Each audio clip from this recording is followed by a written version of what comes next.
मैं डॉक्टर नीना चौरसिया, सहायक प्राध्यापक समाजशास्त्र विभाग, श्री कृष्ण विश्वविद्यालय की डिजिटल क्लास में आप सभी का स्वागत करती हूँ।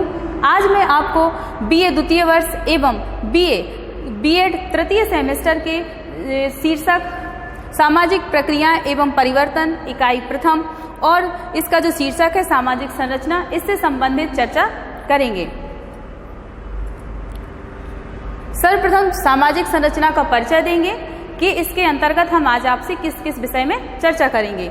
इसमें सर्वप्रथम सामाजिक संरचना की अवधारणा आएंगी, फिर सामाजिक संरचना का अर्थ, सामाजिक संरचना की परिभाषाएं, सामाजिक संरचना के तत्व और सामाजिक संरचना की विशेषताएं। आज हम इन सब के बारे में आपसे चर्चा करेंगे।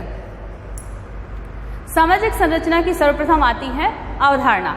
जब भी हम किसी चीज या किसी वस्तु को पढ़ते हैं, उसको समझने के लिए हमें सबसे पहले उसकी उत्पत्ति और उसकी अवधारणा को समझना बहुत जरूरी होता है।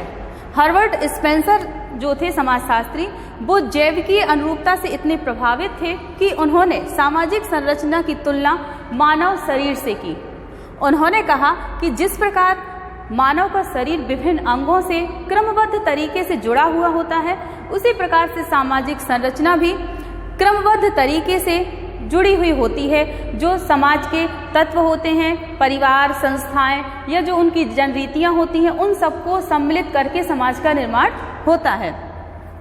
दूसरा, रैडक्लिफ ब्राउन, जो समाजशास्त्री दूसरे थे रेडक्लिफ ब्राउन, उनका मत था कि जब कभी हम सामाजिक संरचना का उल्लेख करते हैं तो सामाजिक संरचना से हमारा अभिप्राय एक व्यवस्था से होता है, जिसमें उस व्यवस्था व संरचना के विभिन्न तत्व एक दूसरे से जुड़े हुए होते हैं। तत्वों के इसी समीकरण और व्यवस्था की पद्धति को उन्होंने सामाजिक संरचना कहा है। इस प्रकार सामाजिक संरचना एक व्यक्ति का एक व्यवस्थित रूप से, जिसमें उनके सामाजिक संबंध किसी खास संस्थापक मूल्यों से नियंत्रित होते हैं। यानी जो सामाजिक व्यवस्था होती है वो इन सारे मूल्यों से बनी तो रहती है, लेकिन उस पर किसी न किसी तरीके से नियंत्रण भी रखा जाता है। समाजशास्त्र में सबसे पहले जो हर्बर्ट स्पेंसर थे, उन्होंने अपनी पुस्तक प्रिंसिपल ऑफ सोशियोलॉजी में सामाजिक संरचना शब्द का सबसे प्रथम बार उल्लेख किया था। अब आते हैं हम सामाजिक संरचना का अर्थ समझने के लिए। सामाजिक संरचना का अर्थ इस प्रकार समझा जा सकता है जैसे जिस प्रकार से हमारे मानव शरीर की संरचना होती है। संरचना कैसे होती है कि हमारे शरीर के जो अंग होते हैं, हाथ, पैर, नाक, कान इत्यादि, वो सारी इकाइयां कैसी होती हैं? क्रमबद्ध तरीके से जुड़ी हुई होती हैं। जब वो क्रमबद्ध तरीके से जुड़ी हुई होती हैं तो एक शरीर का निर्माण होता है। उसी प्रकार से सामाजिक संरचना भी जुड़ी हुई होती है, यानी उसमें धर्म, परिवार, संस्थाएं, विवाह और जातियां एक दूसरे से क्रमबद्ध तरीके से जुड़ी हुई होती हैं। जैसे सबसे पहले आप धर्म को ले लीजिए। धर्म है, विभिन्न प्रकार के धर्म है, अपनी अपनी जातियों के अनुसार या अपने अपने धर्म के अनुसार लोग कार्य करते हैं।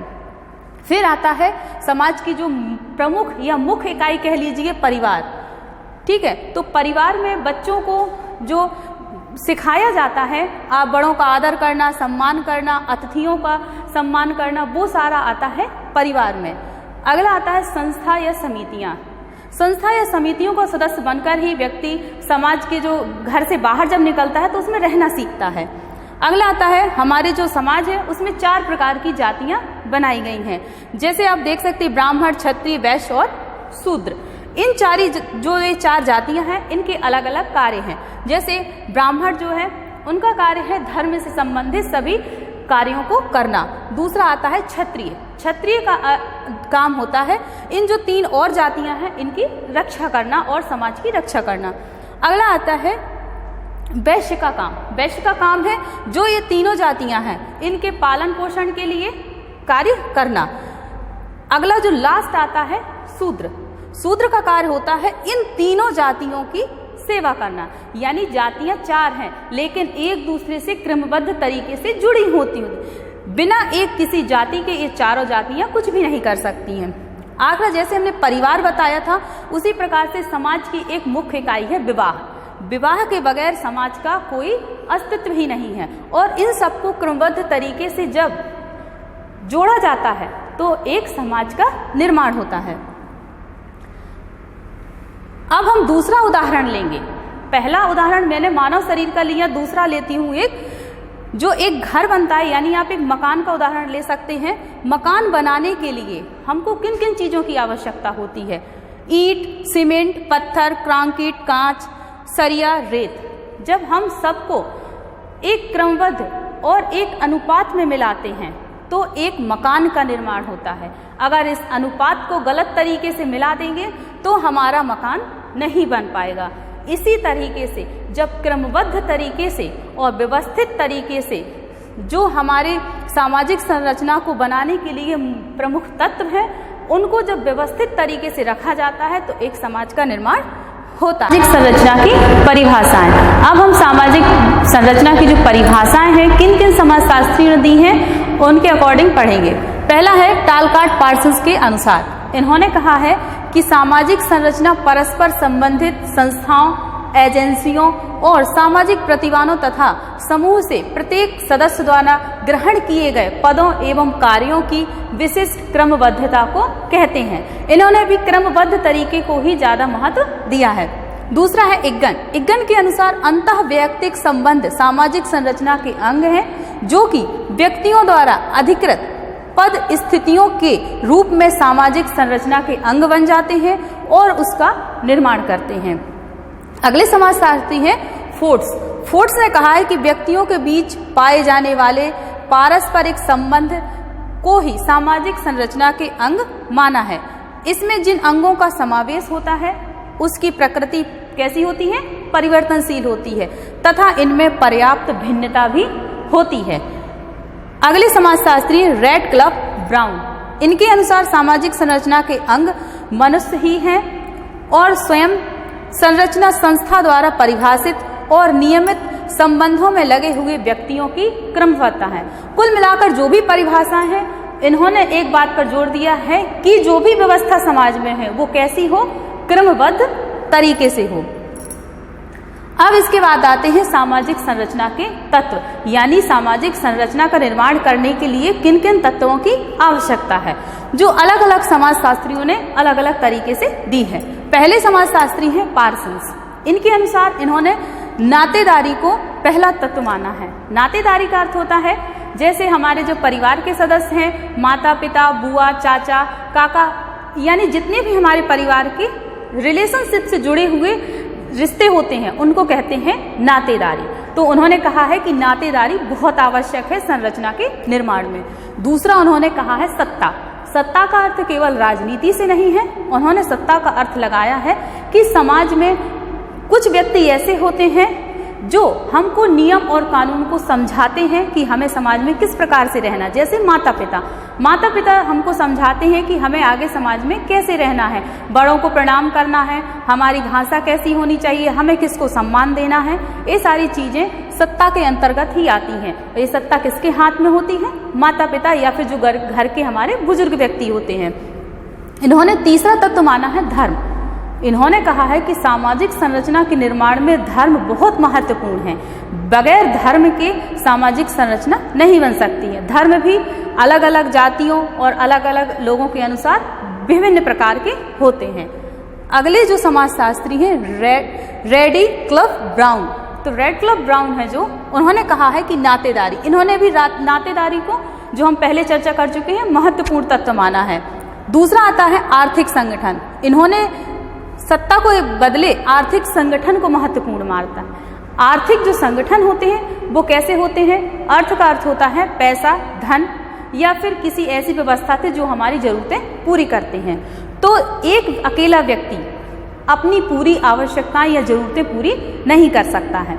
उसके लिए उसे समाज में बहुत सारे लोगों से जुड़ा रहना जरूरी है। जैसे अगर आपको कोई खाने पीने का सामान खरीदना है तो आप किसी अलग दुकान में जाओगे, कपड़े खरीदना किसी और दुकान में जाओगे, मकान बनाना है तो आप किसी दूसरी दुकान में जाओगे। यानी आपको अपने जीवन की जितनी ज़रूरतें हैं आपको अलग अलग व्यक्तियों द्वारा ही उनकी जो आपकी पूर्ति है वो हो सकती है। तो उन्होंने आर्थिक संगठनों को बहुत महत्वपूर्ण तत्व सामाजिक संरचना में माना है। अगला है धर्म। इन्होंने भी पार्सन्स के अनुसार धर्म को बहुत महत्वपूर्ण माना है। अगले हैं जॉनसन के अनुसार। जो जॉनसन समाजशास्त्री, उन्होंने कहा है कि विभिन्न प्रकार के छोटे सामाजिक समूह, सामाजिक समूह पूरा हो जाता है। लेकिन उन्होंने जैसे परिवार, विवाह, छोटी छोटी जो संस्थाएं होती हैं उन्होंने उनको बहुत महत्वपूर्ण माना है। उन्होंने कहा है कि अगर सामाजिक संरचना का निर्माण करना है तो जो छोटे छोटे समूह होंगे उनको भी उनमें क्रमबद्ध तरीके से मिलाना आवश्यक है। फिर इनके अनुसार ही है भूमिका। इन्होंने कहा है कि व्यक्ति की भूमिका जो सामाजिक संरचना है इसके निर्माण में बहुत जरूरी है।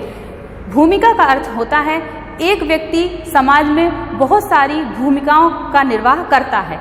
जैसे परिवार के अंतर्गत वो भाई भी होता है, पिता भी होता है, बेटा भी होता है। लेकिन जब वो अपने परिवार से बाहर निकलता है तो वो हो सकता डॉक्टर भी हो, वकील भी हो, इंजीनियर भी हो, एक शिक्षक भी हो सकता है। तो वो क्या करता है, समाज में अपनी भूमिकाओं के अनुरूप बहुत सारा अपनी भूमिकाओं का निर्वाह करता है।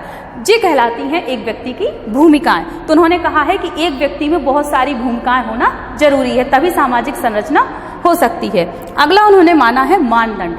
मानदंड का अर्थ होता है कि हमारे जो आदर्श नियम है समाज में बहुत सारे बनाए गए हैं, उनके अनुसार ही व्यक्ति को चलना पड़ता है। जैसे एक उदाहरण ले लीजिए कि हमारे यहाँ एक आदर्श मानदंड है कि बड़ों के आज्ञा का पालन करना, उनके पैर छूना, जब कोई शिक्षक आता है तो उसको प्रणाम करना। तो ये क्या है, एक आदर्श मानदंड है। तो उन्होंने कहा है कि जब तक आदर्श मानदंड रहेंगे तो सामाजिक संरचना अच्छे से बनी रहेगी। अगला उन्होंने कहा है कि सांस्कृतिक मूल्य। उन्होंने कहा है कि संस्कृतियों का मूल्य होना चाहिए, यानी व्यक्ति को अपने धर्म के अनुसार संस्कृतियों का ज्ञान होना चाहिए, तभी सामाजिक संरचना संभव है।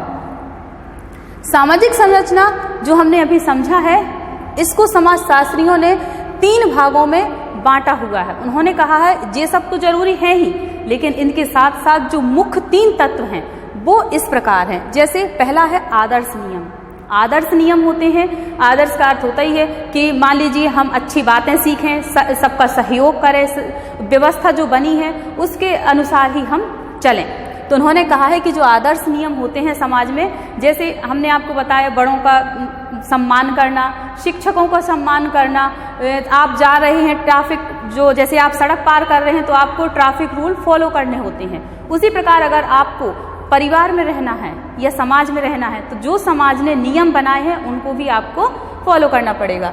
अगला है सामाजिक परिस्थिति।